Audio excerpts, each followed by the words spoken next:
मैत्रीचे संबंध आहेत, दोघांचं अतिशय सलोख्याचं नातं आहे। आज दिलीप माने साहेबांच्या घरी अजितदादांचा स्नेहभोजनाचा त्या ठिकाणी त्यांनी निमंत्रण देखील दिलेलं आहे। दादा देखील त्या ठिकाणी जाणार आहेत।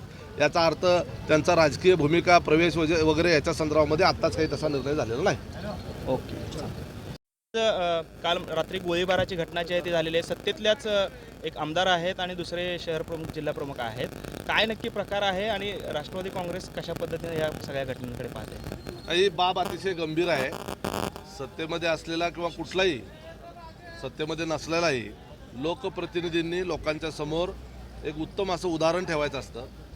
कायदे मंडळामध्ये जे लोकप्रतिनिधित्व करतात त्यांची ज्यांच्यावर कायदे बनवण्याची जबाबदारी आहे त्यांनी जर अशा पद्धतीनं कायदा हातात घेऊन कृत्य केलं तर सर्वसामान्य माणसाला त्याच्यातून अतिशय वाईट मेसेज जातो। राष्ट्रवादी काँग्रेस पार्टीची या संदर्भामध्ये अतिशय स्पष्ट भूमिका आहे की या देशामधला एखादा लोकप्रतिनिधी असो किंवा सर्वसामान्य नागरिक असो, कुणीही कायदा हातात घेतला नाही पाहिजे। शांततेच्या मार्गानं, लोकशाहीच्या मार्गानं, कायद्याच्या चौकटीत राहून आपलं वर्तन आणि वर्तणूक असली पाहिजे। यामध्ये निश्चितपणे ज्या लोकप्रतिनिधींच्या संदर्भानं आपण बोलताय त्यांची या संदर्भातली गंभीर अशी ती चूक आहे, तो अपराध आहे। आणि मला वाटतं राज्याचे गृहमंत्र्यांनी या संदर्भामध्ये ठोस पावलं उचललेली आहेत आणि जी काय घटना आहे त्याची चौकशी होऊन योग्य ती कारवाई त्या ठिकाणी होईल। अत्यंत दुर्दैवाची बाब म्हणजे ज्या पोलीस स्टेशनमध्ये जिथं सुरक्षितता मागण्याच्या करता नागरिक जातात त्याच पोलीस स्टेशनमध्ये अशा पद्धतीची घटना घडणं हे महाराष्ट्राला शोभवणारं नाही आणि मला वाटतं याची राज्य सरकारनं गंभीर दखल घेतलेली आहे। लोकांनी या संदर्भामध्ये पाहिलं पाहिजे की आपण लोकप्रतिनिधी निवडून देत असताना या अशा पद्धतीनं समाजाच्या मध्ये आदर्श वाटावा अशा पद्धतीचे लोकप्रतिनिधी कायदे मंडळामध्ये गेले पाहिजेत अशी आमची धारणा आहे।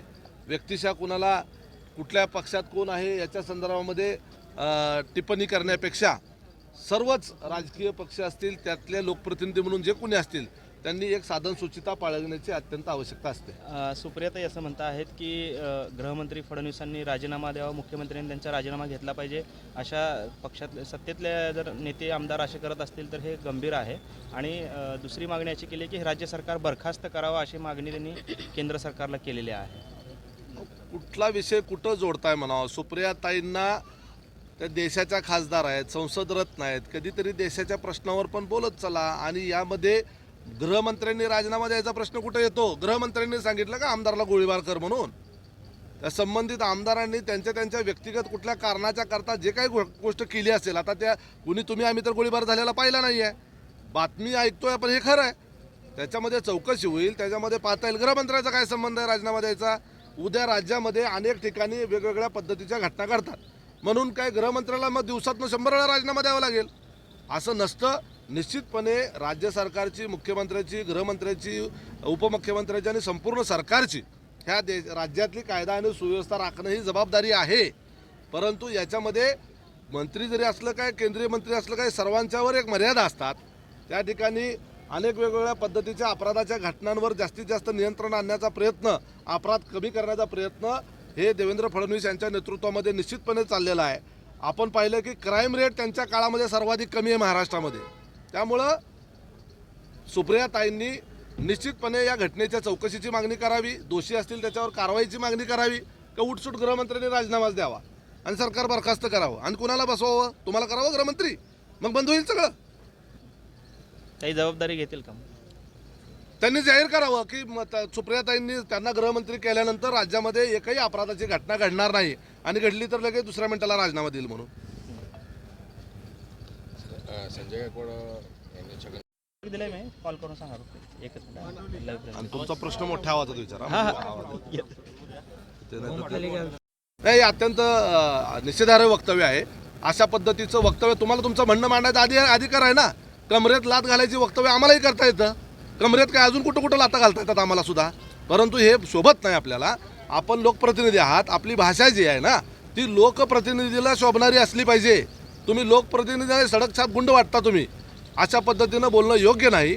छगन भुजबळ साहेब हे ओबीसीच्या संघर्षाची लढाई लढतायत, जरांगे हे मराठा समाजासाठी लढतायत, दोघंही नेते आपापल्या जागी आपापल्या समाजासाठी संघर्ष करतायत। हा संघर्ष जो आहे तो कायद्याच्या चौकटीत राहून असला पाहिजे, कायद्याच्या कसोटीवर टिकणारा असला पाहिजे आणि दोघांच्या संघर्षाचं समाजानं स्वागत केलं पाहिजे. आपल्या वक्तव्यातून, आपल्या वागण्यातून समाजामध्ये, जातीमध्ये कुठलाही तेढ निर्माण होणार नाही, ही जबाबदारी सर्वांचीच आहे. त्यामुळे अशा पद्धतीची टोकाची विधानं करून फक्त चर्चेत राहता येईल, परंतु त्याला लोक चांगलं म्हणत नाहीत. अजितदादा पक्षफुटींतर पहिल्यांदाच संघटनात्मक दौरा करता आहेत. आज मोठ्या प्रमाणात नगरसेवक देखील, माजी नगरसेवक जे आहेत ते येत आहेत, शरद पवार गटाकडून जे आहेत ते येत आहेत. किती पक्षप्रवेश होणार आहे, काय कसा सोहळा असेल? सोलापूर जिल्ह्यामध्ये, सोलापूर शहरामध्ये दोन्ही ठिकाणच्या महत्त्वाचं कार्यालयाचं उद्घाटन आज या ठिकाणी आहेत. अजितदादा पवार उपमुख्यमंत्री झाल्यानंतर पहिल्यांदाच सोलापूरमध्ये संघटनात्मक दौरा करतायत आणि त्यांच्या दौऱ्यामुळं अतिशय चैतन्याचं वातावरण सोलापूर जिल्हा राष्ट्रवादी काँग्रेस पार्टीमध्ये आहे. तसंही संपूर्ण पश्चिम महाराष्ट्रामध्ये जयंत पाटील सोडले तर एकही महत्त्वाचा नेता पवारसाहेबांच्या सोबत किंवा त्या गटासोबत राहिलेला नाही. सर्वांनी अजितदादांचं नेतृत्व स्वीकारून, सोलापूर जिल्ह्यासकट सर्वांनी अजितदादाचं नेतृत्व स्वीकारलेलं आहे.